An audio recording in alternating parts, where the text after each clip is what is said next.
எல்லாருக்கும் வணக்கம். நீங்கள் எல்லாரும் போன வீடியோ பார்த்துட்டு வந்திருப்பீங்கன்னு நினைக்கிறேன்.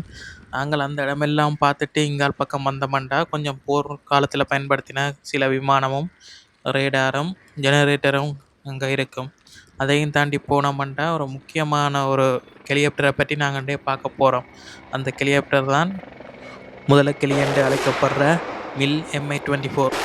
இது சோவியத் யூனியனால் தயாரிக்கப்பட்ட ஒரு ஹெலிகாப்டர். இலங்கை விமானப்படையால் 15 தொடக்கம் 20 வரை வேண்டப்பட்டது என்று சொல்லப்படுது. இந்த ஹெலிகாப்டர்கிட்ட ஸ்பெஷல் என்னென்னா, இந்த காப்பெட் 2 பகுதியாக பிரிச்சிருக்கு. முன்னுக்கு ஒரு பகுதி, பின்னுக்கு ஒரு பகுதி. இந்த முன்னுக்கு இருக்கிற பகுதி தான் அந்த ஆயுதங்கள் யூஸ் பண்ணுறவரை இருப்பேன். பின்னுக்குள்ள பகுதியில் தான் இந்த விமானி இருப்பேன். அதோட இந்த ஹெலிகாப்டர் 8 போர் வீரர்களையும் கூட்டிக் கொண்டு போகிற அளவுக்கு திறன் படைத்தது. இது போர்க்காலத்தில் அதிக பயன்பாட்டுக்கு உட்படுத்தப்பட்டது.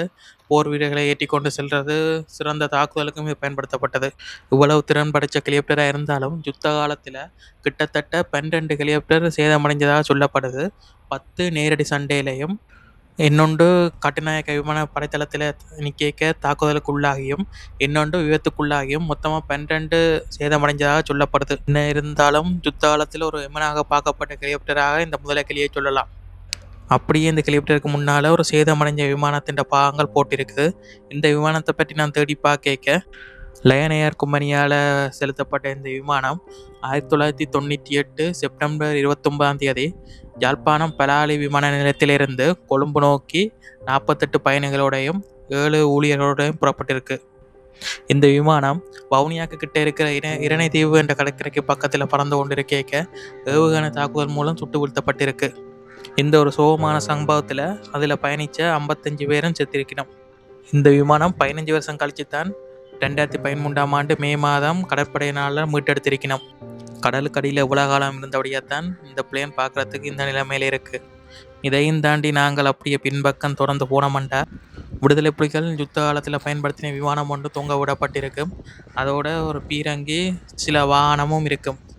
அந்த விமானம் செக்கோஸ்லோவேக்கியாவில் தயாரிக்கப்பட்ட விமானம். அது இந்தோனேசியாவில் ஒரு ஃபேக்கான கம்பெனின்ற பேரில் விவசாய தேவைக்கண்டு ஆக்கள் வேண்டியிருக்கணும். இந்தோனேசியாவில் வச்சு பார்ட்ஸாக பிரித்து அதை மரப்பொட்டிக்க வச்சு ஒரு பெரிய கப்பலில் இங்கே இலங்கையை நோக்கி கொண்டு வந்திருக்கணும். அந்த நடுக்கடல்லையே வச்சு போட்டில் போய் அந்த பார்ட்ஸுகளை எடுத்து கொண்டு வந்து வன்னி காட்டுக்குள்ளே இருக்கிற சுரங்கங்களுக்கு வச்சு அதை பொறுத்திருக்கணும். இந்த பிளேனையும் யூஸ் பண்ண வேண்டாம். இது ரேடாருக்கு சிக்காமல் கொஞ்சம் கீழாலேயே பறந்து போகலாம். அதோட இதுக்கு ரன்வே பெருசாக தேவையில்லை. ஒரு சின்ன ரன்வேலேயே ஏறி இறங்கும். இந்த பிளேன் 4 பேர் மொத்தமாக பயணிக்கலாம் விமானியோட சேர்த்து. இவைக்கு தாக்குதலுக்கு பயன்படுத்த வேணுமன்றதுக்காண்டி பின் 2 இருக்கையும் எடுத்து போட்டு அதில் ஃபியூவல் டேங்க் வச்சிருக்கணும் எக்ஸ்ட்ராவாக போய் வாரத்துக்கு. விமானத்துக்கு கீழே 4 குண்டும் செட் பண்ணி வச்சுருந்துருக்கணும். 2009 பிப்ரவரி 20 இரவு 8 மணிக்கு முல்லைத்தீவிலிருந்து கொழும்பை நோக்கி 2 விமானம் தாக்குதல் நடத்துறதுக்கு வந்திருக்கு. வேண்டிய இலக்குகளாக கொழும்பு விமானப்படை தலைமையகமும் கட்டுநாயக்காவில் உள்ள விமானப்படை தலைமையகமாகவும் இருந்தது. இந்த விமானங்களை ஓட்டிய அந்த விமானிகளின் பெயர், ஒருத்தர் கேர்னல் ரூபன், இன்னொருத்தர் லெப்டினன்ட் கேர்னல் ஸ்ரீதரன். இப்போ நாங்கள் இங்கே பார்க்குற விமானம் கேர்னல் ரூபன் இயக்கின விமானம். இந்த விமானம் கொழும்பு நகருக்குள்ளே பூந்த உடனே கீழே இருந்து சரமாரியான தாக்குதல் நடந்திருக்கு. இந்த தாக்குதலில் விமானம் சரியாக சேதமடைஞ்சிட்டுது. இந்த சேதமடைஞ்ச விமானத்தை ஆக்கள் நடமாட்டம் உள்ள பகுதியில் விழுத்தாமல் கேர்னல் ரூபன் பக்கத்தில் இருந்த இன்லேண்ட் ரெவென்யூ கட்டடத்தின் 12வது மாடியில் போய் மோதி விழுந்திருக்கிறார். இதில் இந்த விமானம் தீப்பற்றியும் எரிஞ்சிருக்கு. மற்ற விமானம் இலக்கு அடைய முன்னமே சுட்டு வீழ்த்தப்பட்டது. அது ஒரு சதுப்பு நிலத்தில் போய் விழுந்திருக்கு. இந்த சேதமடைஞ்ச விமானத்துக்கு கீழே ஒரு பொம்மை வச்சிருக்கணும். அது இந்த விமானத்தை ஓட்டி அந்த விமானியை தான் குறிக்குது. அது கேர்னல் ரூபனாக தான் இருக்கும். ஆனால் இந்த பொம்மையை வச்சவர் இங்கே என்ன மனநிலையில் வச்சவரோ தெரியாது. அதை பார்க்க ஒரு சங்கடமாக தான் இருந்துச்சு. அப்படியே இந்த விமானத்தை பார்த்துட்டு இடப்பக்கம் வந்தோம்னா அங்கே விடுதலை புலிகள் தாக்குதலுக்கு பயன்படுத்தின ஒரு பெரிய பீரங்கி ஒன்று இருக்கும். இந்த பீரங்கி 15 கிலோமீட்டர் துல்லியமாக தகக்கூடிய பீரங்கி. இந்த பீரங்கியை கூடுதலாக வாகனங்கள்லாம் கட்டி இழுத்து கொண்டு செல்லுவினம். இந்த பீரங்கியை ஒரு டெக்டர் கட்டி இழுத்து கொண்டு சென்றிருக்கு. இந்த பீரங்கி 2007 நவம்பர் 2 கிவீர் விமானத்தால் தாக்கப்பட்டிருக்கு.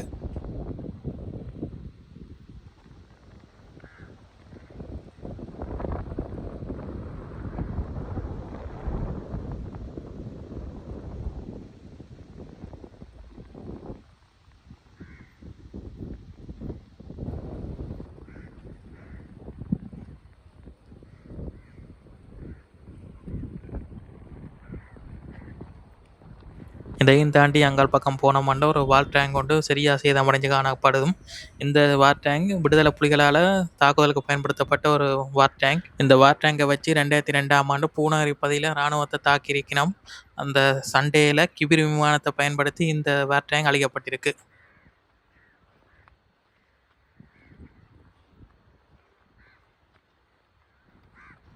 இந்த வார் டேங்கை தாண்டி நாங்கள் இந்தியாவில் வந்தோம்னா சரியாக சேதமடைஞ்ச நிலைமையில் ஒரு பெக்கோவும் புல்டோசரும் ஒன்று இருக்கும். அதை பற்றி பார்த்தோம்னா இந்த 2 வாகனமும் முல்லைத்தீவில் இருக்கிற ஆர்மி கேம்புகளை தாக்குறதுக்கு ஓமந்த பகுதியிலிருந்து விடுதலை புலிகள் பயன்படுத்தி வந்திருக்கணும். பிறகு 2008ஆம் ஆண்டு பரந்தன்லேருந்து முல்லைத்தீவுக்கு போகிற அந்த காட்டு பகுதியில் வச்சு கிவிர் விமானத்தால் தாக்குதல் பண்ணி இதை அழிச்சிருக்கணும்.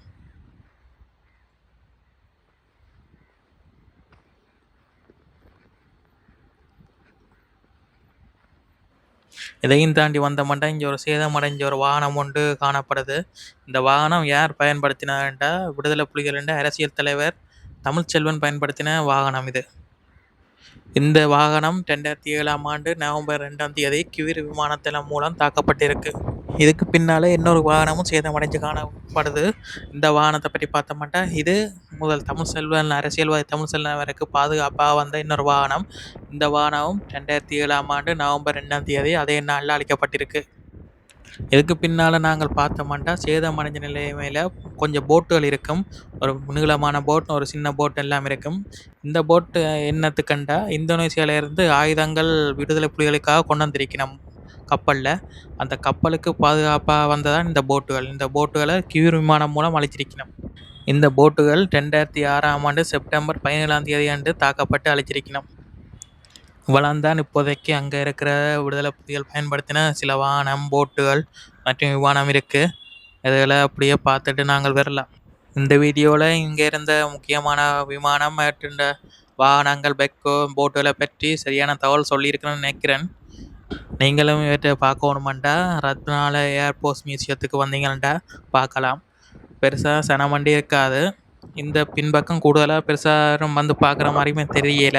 முன்பக்கம் நிறைய விமானங்கள் இருக்கும். பின்பக்கம் இது விடுதலை புலிகள் பயன்படுத்தின வாகனங்கள்லாம் முக்கியமாக இருக்கும். ஒரு தனி இடமாக இதை வச்சிருக்கணும். வந்து நீங்கள் பார்த்துட்டு பழைய இதுகளை அறியலாம். அந்த காலத்தில் எவ்வளோ சம்பவங்கள் நடந்திருக்கு, எங்களுக்கு தான் பெருசாக ஒன்றும் தெரியலை.